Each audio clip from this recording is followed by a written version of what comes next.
Frustration is growing as many Snapchat users are not able to use the My AI feature and receiving an error that says something went wrong. If you're also getting a something went wrong error, so let's find out what is the possible reason behind it.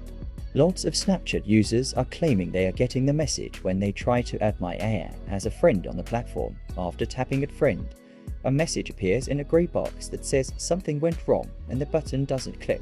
The reason behind appearing this error is that the My AI feature hasn't fully arrived on your account yet. Whenever a new feature launches, Snapchat rolls it out slowly across all accounts and not everyone can use it at the same time. My AI is rolling out slowly and may not be available to you just yet. If you're getting the fault message, it looks like My AI has appeared on your account, but all its features haven't quite loaded yet. Sadly, there's not much you can do to get the feature quicker. Make sure you've updated the app to the latest version and be patient.